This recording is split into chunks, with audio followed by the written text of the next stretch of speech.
Olá pessoal, estou mais aqui para fazer mais uma aula com vocês.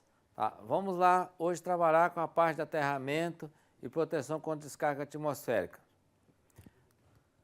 Então, no caso do aterramento, nós vamos utilizar mais seria a haste vertical. Fazer os cálculos com a haste vertical em linha reta, uma sobre a outra e uma ao lado da outra.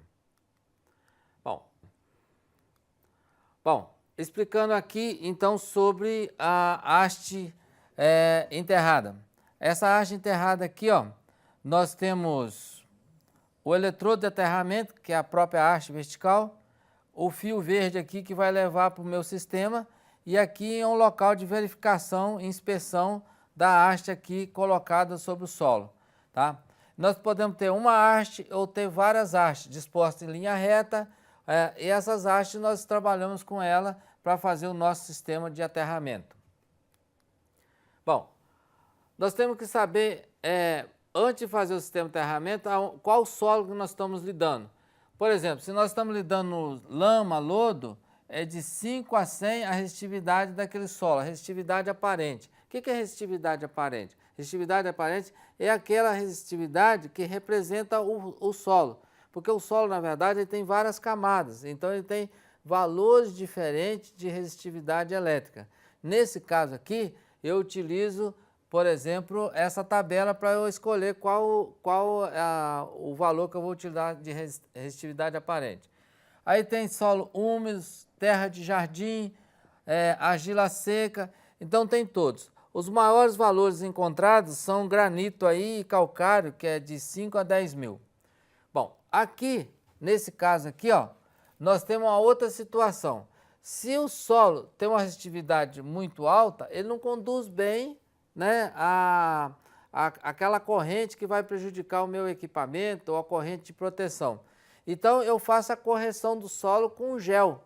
É um gel que nós utilizamos no solo para melhorar a resistência de aterramento. Só para você ter uma ideia, vamos supor que o solo tenha resistividade de 600, tá? 600 ohms vezes metro. Isso é muito alto. Sendo muito alto, o que acontece? Se eu pegar aqui, ó, utilizando esse gel, né, colocando lá no sistema, dentro do sistema, o que acontece? Eu posso diminuir pela metade. Então ele fica nessa faixa aqui. Então, em vez de ser 600, vai ser 300 ohms vezes metro. Então, esse é um trabalho que nós podemos fazer também de correção do solo. Aqui existe um cálculo para a resistência de uma haste. Então, a resistência de uma haste é a resistência aparente do solo, que multiplica logaritmo neperiano de 4L dividido pelo diâmetro, tá? L é o comprimento da haste, 2π vezes L, que é o comprimento da haste. Então, essa é uma fórmula para achar a resistência de terra de uma haste. Quais as hastes tem no mercado? De meia polegada, eu passo para metros, 3/4, 1,5, 2. E comprimento que tem 2,4 metros e 3 metros. São os mais comuns aí no mercado. Nós vamos fazer um exercício resolvido, tá? Utilizando uma haste de 3 metros, diâmetro de 3/4 polegada e resistividade de 100 ohms vezes metro. Quando eu utilizo isso, o que me acontece? Eu faço o meu cálculo e vou encontrar 34,2 ohms, que é a minha resistência de terra. Nós vamos ver que as normas sugerem menos que 10 ohms. Então, no caso aqui, uma haste só não resolveria o nosso problema aí de aterramento. Tá. Então, outro jeito é aumentar o número dessas hastes. No caso, eu proponho em linha reta. Quando eu proponho em linha reta, eu tenho esse processo de cálculo. Definir o valor da resistência de aterramento. Por exemplo, 10 ohms. A resistividade aparente do local. Por exemplo, 100 ohms vezes metro, né? O fator K, que seria RT sobre ρA, esse dividido por esse. E verificar na tabela que eu vou passar a seguir, tá? Como é que nós achamos o número de haste. Esse é o próximo passo.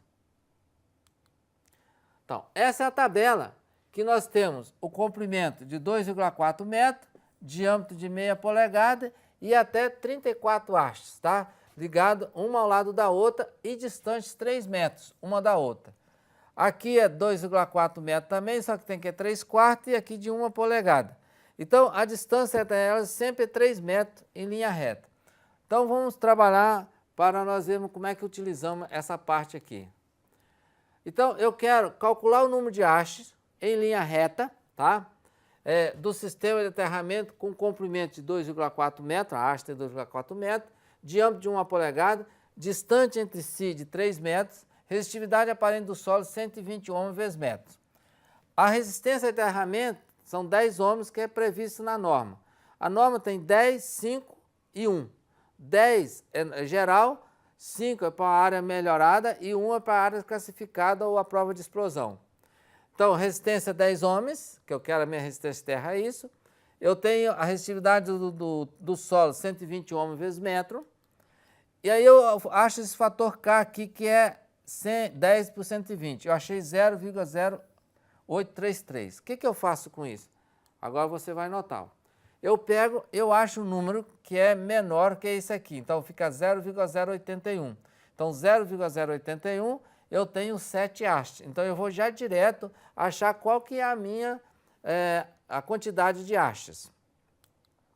Então na tabela 0,081, o número de hastes é 7, e no caso aí para usar nessa condição desse solo, eu uso 7 hastes um do lado do outro, distanciado 3 metros. Outro formato é o formato em triângulo, tá? Então eu disponho ela em triângulo, equidistante, por exemplo, isso aqui tem 3 metros, aqui tem 3 metros, aqui tem 3 metros. Aí eu tenho que fazer uns cálculos, que é o K delta, 1 mais 2 alfa sobre 3, vou mostrar onde tirar isso. Esse alfa é o comprimento dividido pelo diâmetro da haste, tá? 8L sobre D. Desculpa, esse A aqui é a distância entre as hastes. E aqui, quais as hastes que eu posso colocar aqui? Meia polegada, 3/4 polegada, 1,5, 2 polegadas que eu posso colocar. Comprimento 2,4 metros ou 3 metros. Bom, agora vamos fazer um exercício. No exercício, o dado entre elas são 3 metros, comprimento 2,4 metros, o diâmetro da haste é 3/4 polegada, que é 0,019 metros, e a resistividade do terreno é 50 ohms vezes metro. Então, a resistência de uma haste, se eu quiser só uma haste, eu faço o mesmo cálculo que eu aprendi antes, e eu teria 20,74 ohms. Então, uma haste é só 20,64. Agora eu vou dispô-las em triângulos. Então, eu tenho que calcular o fator alfa, que é o comprimento dividido pela distância entre elas, e esse logaritmo neperiano aqui, vezes 8L sobre D, e eu vou calcular que dá 0,35 o meu alfa. O meu K delta dá 1 mais 2 alfa sobre 3, então dá 0,42. Eu pego esse 0,42 e multiplico por 20. Quando eu faço isso, eu tenho 8 ohms. Então, no caso meu, eu já posso usar esse sistema em triângulo, no caso desse solo, para eu poder atender às normas aí, que é 10 ou menor ou menor o valor. E no caso aí é 8 ohms, que eu vou atender a minha resistência de terra. Isso aqui é uma outra configuração, nós não vamos fazer o cálculo, que é o cabo enterrado, tá ok? Esse cabo enterrado, ele tem um determinado comprimento, que é muito maior que a altura. E aqui eu tenho a resistência de enterramento do solo, eu faço todo o cálculo desse cabo enterrado. Esse aqui é de chapas metálicas, então eu pego o perímetro da placa em volta, Então eu pego, somo isso aqui, o perímetro da placa, tá? E com isso aqui eu faço o cálculo. E aqui é o outro, é a viga imersa em concreto, é uma outra situação que nós temos de você fazer o cálculo. Mas o comum mesmo é aquele de haste vertical. Eu dei só esses exemplos, que existem outras configurações. Bom,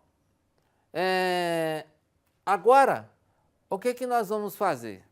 Agora, o que nós vamos fazer? Nós vamos pegar e trabalhar com o sistema de proteção contra a descarga atmosférica. Nós já terminamos a parte do aterramento, que nós vamos usar agora também no procedimento do sistema de proteção contra descarga atmosférica, tá? A primeira coisa, nós precisamos ter um bom projeto de sistema de proteção. Aí eu vou mostrar para vocês qual que seria esse projeto. Não utiliza para raio radioativo, tá? e é de acordo com a NBR 5419. Vamos lá. Aqui uma introdução falando como que acontece o raio. Geralmente, estatística diz que o raio, na verdade, acontece da Terra para a nuvem, da Terra para o ar, tá ok? Com uma intensidade maior, uma quantidade maior, 60% ou mais por cento, do que acontece o contrário, da nuvem para a Terra, tá? E com isso, nós temos que proteger as edificações, todo o sistema que existe, né, da conta de descarga atmosférica. O Brasil é um país que tem muita descarga atmosférica, então um projeto de descarga atmosférica para proteger a indústria, a fábrica, será muito interessante. Aqui está falando sobre os condutores, as conexões enterradas, etc, etc. Então nós vamos mostrar mais isso na frente, tá? E o que eu quero mostrar agora é uma coisa interessante, ó. Esse para-raio chamado de para-raio tipo flank. Então ele tem uma ponta assim, ó, tá vendo? Essa ponta chama captor. Daqui, ó, eu desço.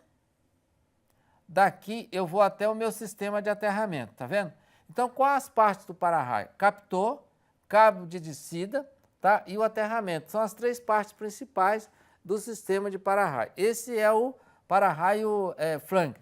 A ideia do para-raio flank, eu vou aumentar aqui só para você ter uma ideia, é ter o cone invertido, tá?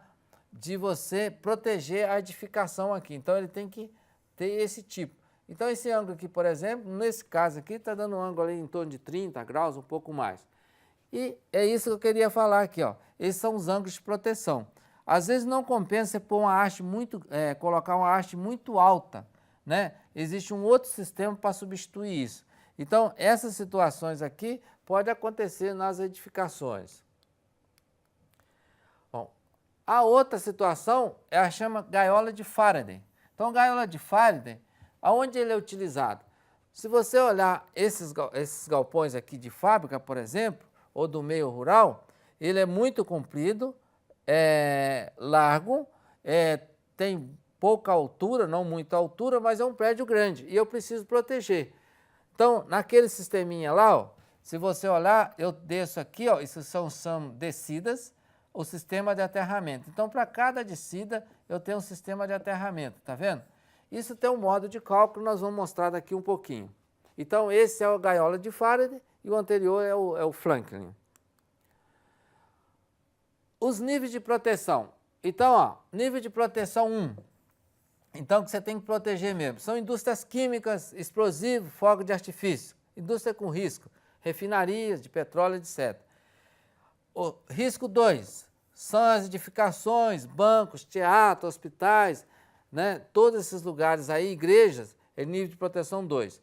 Residência, indústria, estabelecimento agropecuária, 3. E o último é que não tem valor nenhum, seria nível de proteção 4. Então, a maioria que vai cair, né, seria no 2 e o 3, em caso específico do 1 aí.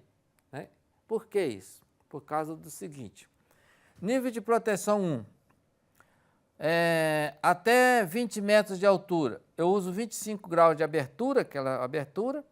Isso aqui, ó, seria recomendável ainda o para-raio tipo Franklin. Aí quando chega na altura maior que 60 metros, eu uso o para-raio tipo gaiola de Faraday. Então, esse que tem B é gaiola de Faraday. Esse A pode utilizar o do Franklin.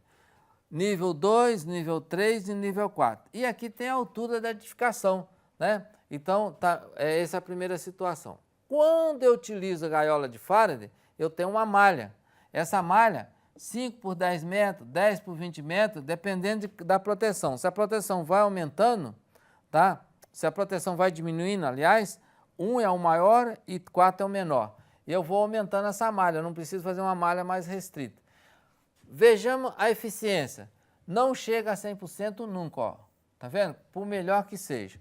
Então, esse aí é o que nós falamos dos captores. Isso aqui são os cabos de descida, de cobre, alumínio e aço galvanizado, tá? Então, está mostrando aqui os cabos de descida com várias situações.